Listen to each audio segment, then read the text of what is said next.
Hi, I'm Nick Fratto here at women's head basketball coach, Coach Pruitt. Coach, tough loss today, 75-67 is the final score. What did you guys say at halftime to spark the intensity in the second half? Well, I just reminded the girls that we were more than prepared for the game. They knew exactly what to expect on the scouting report. We watched game tape. We went over, had some really good practices leading up to the game. I know it was a little disappointing the game got cancelled and was rescheduled, but that's part of the season. And I think we got too quickly we got down on ourselves when the ball wasn't going in the hole, because we didn't really shoot the ball very well in the first half, and we let that dictate how we guarded defensively. So those two things we just talked about at halftime. But we felt good, we felt confident coming out of the locker room. If we just executed and played our game, we would be right there. And I thought, we did have a good start to the second half, and then we got ourselves into a bit of a hole. But they did a good job trying to get the game close, and just down the stretch, I think fatigue played a little factor, but we cut the game to 4, then we came down and we fouled them and won, and then we cut the game to 3 and we did the same thing again. So that's just errors on our end that we have to get better at.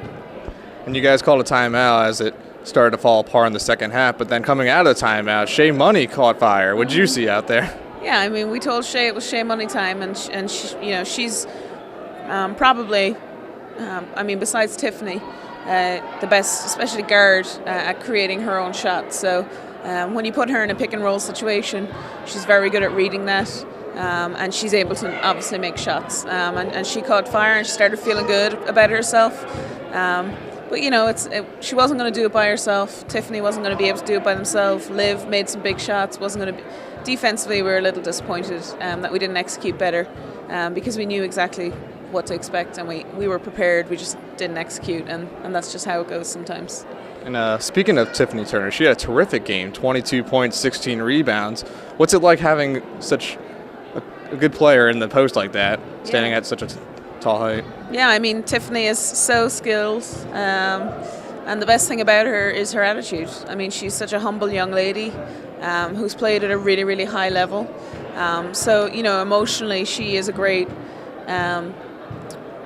She really balances out our young team and really helps us stay calm in moments where it looks like we're starting to unravel. So, I am so lucky to be able to coach a young lady of her caliber and of her experience, and I know the team loves her, and she's doing such a good job with our younger post players too. I would have loved to have had her for the whole year. That would have been pretty awesome. But she just takes a whole lot of pressure off of our perimeter, because we are a perimeter orientated team. And then when we added her, she really gave us a solid a consistent inside presence. And when you have that reliability in players, you feel good as a coach going into any game. So she was, phenomenal. She's 22 and 16, I think it was. Mm-hmm. You can't teach that. She's just a natural basketball player. Thank you for your time, Coach. Final score, 75-67. A loss here at Sargenti Arena. Now the basketball teams hit the road, and we'll be back in February. Nick Fratto signing off from GriffinAthletics.com.